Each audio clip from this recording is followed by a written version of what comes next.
श्री स्वामी समर्थ। होळीच्या सर्वांना खूप खूप शुभेच्छा। होळीच्या दिवशी या 3 राशींवरती दिसून येणार आहे लक्ष्मीची कृपा, मिळणार आहे गडगंज पैसा। कोणत्या आहेत त्या 3 राशी हे आपण या व्हिडिओमध्ये पाहणार आहोत। पण तुम्ही जर माझ्या चॅनलवरती नवीन असाल तर माझ्या चॅनलला सबस्क्राईब करा आणि तुमच्या प्रियजनांना ही माहिती शेअर करायला विसरू नका। तर आता पाहूया की कोणत्या राशींवरती कोणत्या 3 राशी अशा आहेत की ज्यांच्यावरती शुभ परिणाम होणार आहे। ज्योतिषशास्त्रामध्ये पौर्णिमेला विशेष महत्त्व आहे। पौर्णिमा ही माता लक्ष्मीला समर्पित असते। यंदा फाल्गुन पौर्णिमा 24 मार्चला आहे। यावर्षी फाल्गुन पौर्णिमेला वर्षाचे पहिले चंद्रग्रहण आहे। ज्योतिषशास्त्रानुसार या दिवशी सिद्धियोग सह रवी योग सुद्धा निर्माण होणार आहे। ज्योतिषशास्त्रानुसार फाल्गुन पौर्णिमेला अनेक शुभ योग निर्माण होत आहेत। ग्रहांची स्थिती अनेक राशींसाठी शुभ मानली जात आहे। या दिवशी केतू आणि चंद्र मीन राशीमध्ये विराजमान राहील, तर सूर्य बुध आणि राहू हे सुद्धा मीन राशीमध्ये विराजमान राहतील। गुरु मेष राशीमध्येच राहणार आहे आणि कुंभ राशीमध्ये मंगळ शुक्र आणि शनी विराजमान राहतील। अशात काही राशींसाठी ही फाल्गुन पौर्णिमा म्हणजेच होळी शुभ ठरणार आहेत। तर चला तर मग पाहूया कोणत्या आहेत त्या 3 राशी। पहिली रास आहे मेष।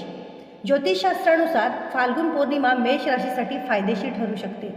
त्यांना शुभ फळ मिळू शकतात। यांच्या माता लक्ष्मीचा आशीर्वाद दिसून येईल। धनसंपत्तीत वाढ होईल। यांचे नशीब उजळू शकते, ज्यामुळे त्यांना प्रत्येक क्षेत्रात यश मिळेल। जे काम खूप दिवसांपासून थांबलेले आहे ते मार्गी लागतील। आर्थिक वृद्धी होईल। व्यवसाय करणाऱ्या लोकांना चांगला नफा मिळेल। जर या काळात हे लोक गुंतवणूक करण्याचा विचार करत असतील तर उत्तम आहे। त्यांना फायदा नक्कीच होऊ शकतो। कुटुंबाबरोबर चांगले संबंध राहतील आणि आर्थिक समस्या दूर होतील। तर हे होळीचे जे ग्रहण आहे ते तुमच्यासाठी शुभ ठरणार आहे।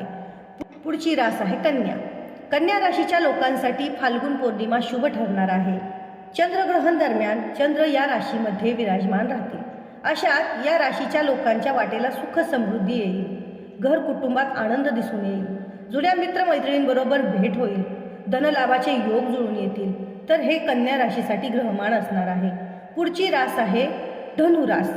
धनुराशीच्या लोकांसाठी यंदाची होळी उत्तम राहील।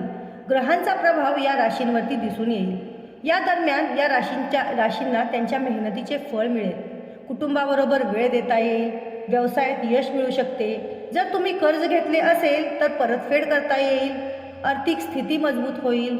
जर गुंतवणूक करायचा विचार करत असाल तर या राशीला फायदा होऊ शकतो। आणि आणखीन एक महत्त्वाची गोष्ट, सर्वांना प्रश्न पडला आहे की होळी 24 तारखेला साजरी करायची की 25 तारखेला। तर मी तुम्हाला सांगते, पंचांगानुसार यावर्षी फाल्गुन महिन्याची पौर्णिमा 24 मार्च रोजी सकाळी 9:54 वाजता सुरू होईल आणि 25 मार्च रोजी दुपारी 12:29 वाजता समाप्त होईल। अशा परिस्थितीत 24 मार्च रोजी होलिका दहन हा सण साजरा केला जाणार आहे। तर सर्वांनी होळिका ही 24 मार्चला साजरी करावी। तर तुम्हाला हा छोटीशी माहिती कशी वाटली हे मला कमेंटमध्ये सांगा आणि तुमच्या प्रियजनांपर्यंत ही माहिती जास्तीत जास्त शेअर करा। आणि अजूनही माझ्या चॅनलला तुम्ही सबस्क्राईब केलं नसेल तर माझ्या चॅनलला सबस्क्राईब करा। धन्यवाद।